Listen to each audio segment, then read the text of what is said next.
Welcome comic book fans to Pop Belly Gamers #Pullthis for Wednesday, June 28th, 2017. I'm your host, Glenn Kremp, aka Leafs and Six, and this is my top choices for the comics released this week.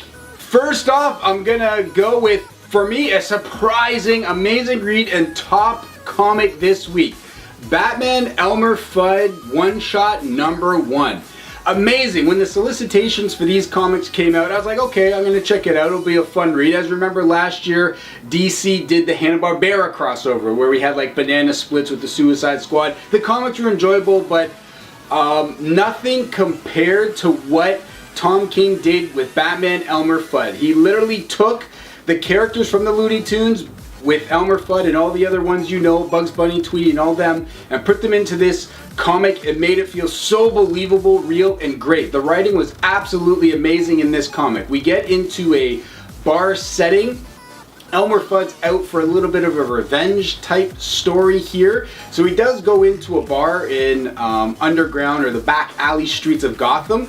And the name of the bar is Porky's. Not that Porky's, but yes, that Porky Pigs. We get into the bar and we see all the characters you recognize, the way that they are drawn similarly, and of course the way they talk is the same as we remember them from the Looney Tunes cartoons.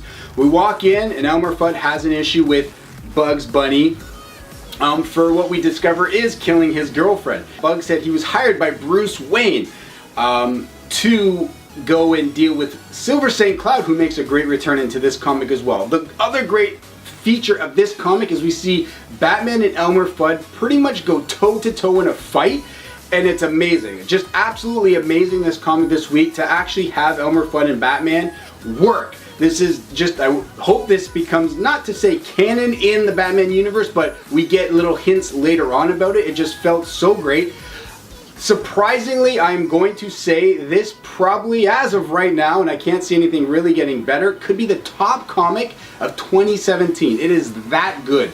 I would highly recommend getting out to your local comic book shops and trying to pick up this comic. The read is amazing, and like I said, the art as well is an amazing job. Great, fantastic art, and just an enjoyable comic. I couldn't believe how much I enjoyed it. Now, also in this comic, the back half, we get a Looney Tunes style of comic where it is Batman in the Looney Tunes universe. So we do have the actual Bugs Bunny as the rabbit, the Elmer Fudd, and Batman comes into that. So we do get two stories in this comic.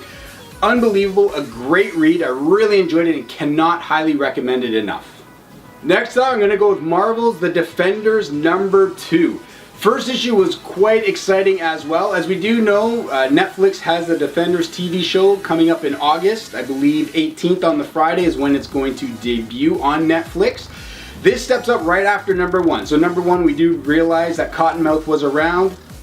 He came back from the dead and he has kind of been hunting Luke Cage, if I can say that. So Luke Cage finds him, confronts him, and gets beat by Diamondback, knowing that you can't penetrate his skin, so he poisons him from the inside. So the comic does start off with Jessica Jones, Night Nurse, trying to make sure that Luke Cage doesn't die. Again, a character we haven't seen, or I do not remember seeing him in the comics for quite a long time, but Blade, the vampire hunter, makes an appearance in this in order to come and save Luke Cage's life.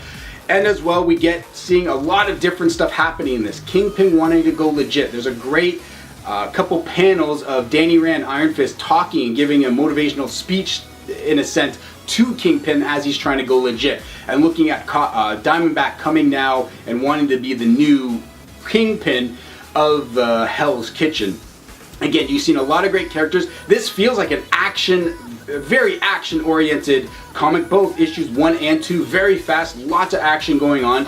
And the ending, again, Hell's Kitchen wouldn't be complete if one of the more famous people did show up, and that is Frank Castle, makes an appearance in this comic as well. I cannot wait for #3. This just feels like a high-octane ride, and it's reading in a comic. A great pickup this week, Defenders #2. And last for the top 3, I'm going to go with DC's The Flash #25. Again, the Rebirth anniversary issue is coming out. Now, this is another great story, as this is, for I guess the 3rd or 4th time now, the retelling of Ebod Thawne's origin story, going Reverse Flash.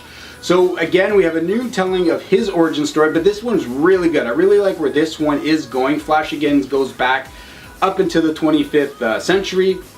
We do kind of see where his story is coming from, so we do learn that he kind of, as we did see in a couple of his origins in the past, he does find a capsule that does have the old Flash's suit on. He puts it on, and he wants to be a hero like the Flash, but there's not much crime happening, so he starts to create crime to save people from crime. A very interesting story. Flash does come, kind of saves him from that.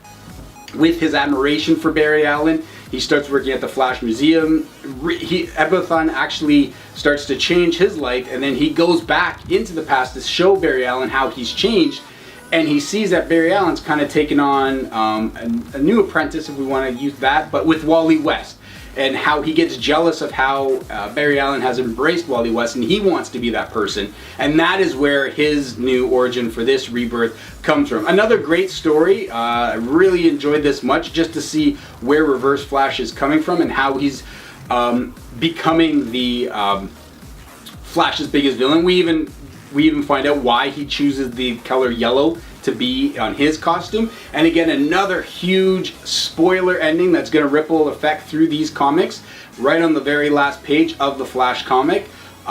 Really good. Another enjoyable one this week. Time for quick hits. Alright, Detective Comics 959. I haven't read Zatanna in a long time, and I love Zatanna, and this is an actual great comic. It is part 2 of what's going on with her, but we do get at the beginning of her talking with Bruce Wayne about their perhaps a little romantic stuff before he kind of became Batman. But again, just seeing what's going on with Zatanna, she isn't used much, but I do like it, and how Batman is now reaching out her to try to find Robin Tim Drake. A really great comic. I really enjoyed it this week. Also, Suicide Squad number 20. A pretty good comic. We have a lot going on. I love the artwork in this comic. It was really awesome. And now we do have a new thing, which in what's going on with the comics, I understand what they're trying to do here, is Amanda Waller is now putting Harley Quinn in charge of the Suicide Squad. A move that makes sense, obviously, because of the popularity of Harley Quinn, but the other good thing about this comic was the relationship developing now between Killer Croc and the Enchantress. I really enjoyed this, and can't wait to see where this is going to go with her in charge of the Suicide Squad. And last from Marvel, Secret Empire number 5. It keeps on going. The story is really good. There's a lot going on this week, so I did drop it off from my must-have. Again, if you are collecting it, obviously grab it. One of the awesome things to happen is at the end of this book. Should I spoil it? I'll spoil it. So, Bruce Banner is alive. Very crazy. Steve Rogers has him captive, and it is the last page where Steve Rogers walks up into a very locked vault-looking thing and talks to Bruce Banner. I would pick up Secret Empire number 5. And that's my pull list for this week. As always, tune in to the Potbelly Gamers podcast. We are on the allgames.com radio network. We are live every Friday night from 6 p.m. to 8 p.m. Eastern Standard Time. This week we are going to be discussing this mini Super Nintendo system that's going to be coming out September 29th. Lots of games, Star Fox 2, we're really excited about that, and we hope to get one. As always, I'd like to thank Washikong for their support. Please visit the website, washikong.com, for toys and apparel and a little bit of online comics as well.